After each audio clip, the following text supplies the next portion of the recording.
পৃথিবী বড় স্বার্থপর, দুনিয়া বড় স্বার্থপর। দুনিয়া কাউরে জায়গা দেয় না, দুনিয়া কাউরে জায়গা দেয় না। এত মজবুত পাইলিং করে যেই বিল্ডিং বানাইলাম, দুনিয়া তারে থাকতে দেয় না। যা বেটা যা, যা তুই লাথি দিয়া বাইর করে যা, কবরে যা, কবরে যা। দুনিয়া কাউরে থাকতে দেয়। দুনিয়া কত ক্ষমতা ধরকে মাটির নিচে ফেলায় দিছে, দুনিয়া কত সম্পদ আলাকে মাটির নিচে ফেলে দিছে, দুনিয়া কত সুন্দরী নারীকে মাটির নিচে ফেলায় দিছে, মাটির সাথে রেজা রেজা করে ফেলছে। আজ আর চেহারা নাই, আজ আর রূপ নাই, আজ আর যৌবন নাই, আজ আর ক্ষমতা নাই। এমনও বাদশা ছিল পৃথিবীতে যার হাতের আঙ্গুলের ইশারায় মানুষের গর্দান উড়াইয়ে দিত, যার হাতের ইশারায় উঠত মানুষ, বসত মানুষ। আজ বাদশারা নাই, আজ সম্পদওয়ালারা নাই, আজ মালওয়ালারা নাই।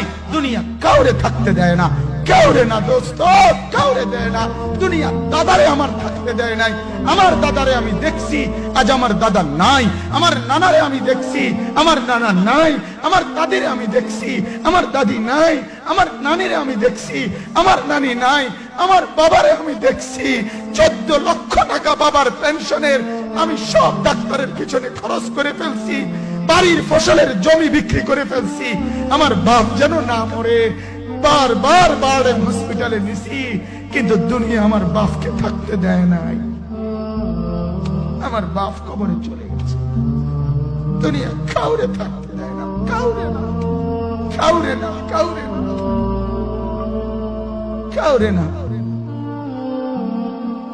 আমার বাপ দুনিয়া কাউরে থাকতে দেয় না। তুমি থাকবা না, তুমি থাকবা না। দুনিয়ার ধোকায় পড়ো না বাপ, দুনিয়ার ধোকায় পড়ো না। মাকে বুঝার, আজ মারা বেসামাল হয়ে গেছে, আজ বোনেরা বেসামাল হয়ে গেছে, বেপরদার উৎসব তুলে দিছে। এটা যেন আল্লাহর সাথে যুদ্ধ করছে।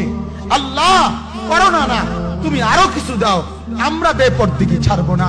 যুবক ছেলেগুলো যেন বলতেছে, আল্লাহ তুমি করোনা দেওয়ার চাই দাও, অশ্লীল ছবি দেখা, ফেসবুকে নর্তকী দেখা আমরা ছাড়বো না।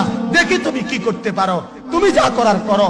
দোকানদার ব্যবসায়ীরা হারামের লেনদেন করা বন্ধ করছে না, সুদখোর সুদ ছাড়ছে না, ঘুষখোর ঘুষ ছাড়ছে না, নাফরমান আর জিনাকার ব্যভিচারী এরা কেউ কিছু ছাড়ছে না।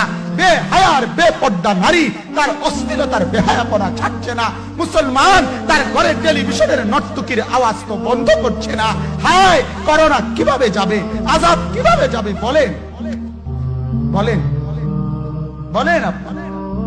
আমার বাপ ফেরাউনের উপরে তো আযাব এতদিন ছিল না, নমরুদের উপরে আযাব এতদিন ছিল না, সাদ্দাদের উপরে আযাব এতদিন ছিল না, কারুনের উপরে আযাব এতদিন ছিল না, লূত আলাইহিস সালামের কওমের উপরে আযাব এতদিন ছিল না, হুদ আলাইহিস সালামের কওমের উপরে আযাব এতদিন ছিল না, নূহ আলাইহিস সালামের কওমের উপরে এতদিন আযাব ছিল না।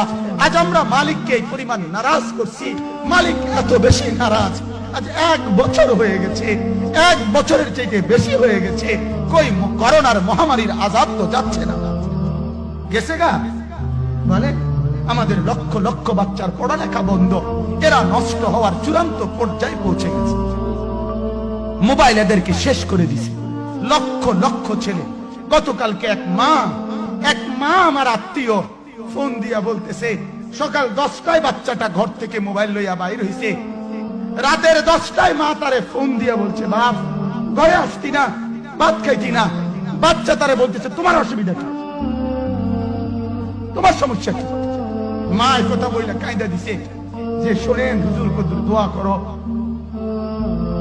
এক বাচ্চা, এক ছেলে, সে যদি তার মাকে কথা বলতে পারে, তার মানে গুনাহ তারে এত মজা দিয়া দিছে, ফেসবুক তারে এত মজা দিয়া দিছে, ইউটিউব তারে এত মজা দিয়া দিছে, নর্তকী তারে এত মজা দিয়া দিছে, গুনার দৃশ্য তারে এত মজা দিয়া দিছে, সে মাকে ধমক দিচ্ছে। রাত 10টা বাজলে কি হইছে, রাতের 3টা পর্যন্ত দেখলে তোমার সমস্যা কি? আমার আখিরাত আমি নষ্ট করলে তোমার অসুবিধা কি? আমার জাহান্নাম আমি ঠিক করে নিলে তোমার সমস্যা কি? আল্লাহ আমাদেরকে মাফ করে দেন, আল্লাহ আমার জাতিকে মাফ করে দেন।